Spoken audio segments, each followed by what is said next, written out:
Simon & Schuster Audio presents The Serpent and the Wolf by Rebecca Robinson. Read by Jesse Vilinsky. Chapter 1.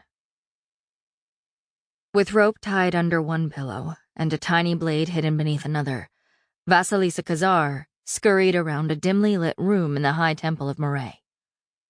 She would not be here when the sun came up.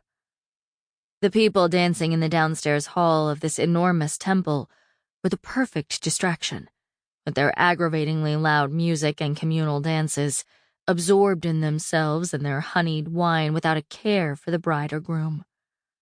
She despised each and every person in that great hall, every person who had attended this fraud of a ceremony. Her brother, Dominic, especially, with his serpentine smile and glinting raven hair. As she peeled off her ugly white marriage gown, violent images of ripping that hair from his head and silencing his audacious laugh pulsed in her mind. But his death was not at the forefront of her priorities. He had already slithered back to his palace and his pretty women in their home empire of Asteria anyway. Whatever reasons Vaasa's viper of a brother had to arrange her marriage only months after their father's death, only weeks after their mother's, didn't matter. It was unforgivable.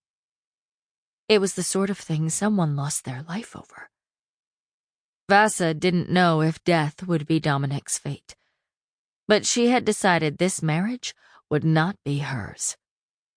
She only had minutes before her unfortunate new husband came for her.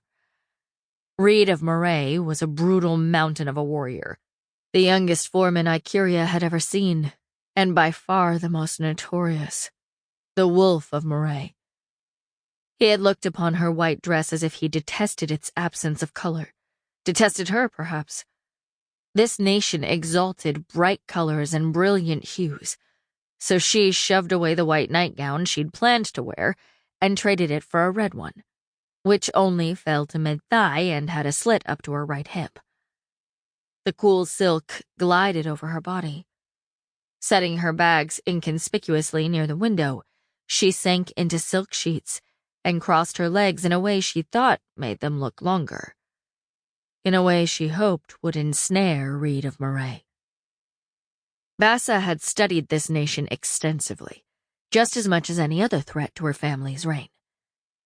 While no one had managed to infiltrate Western Icuria and come back alive, violence plagued the eastern territories, which were on the verge of an... Sample complete. Ready to continue?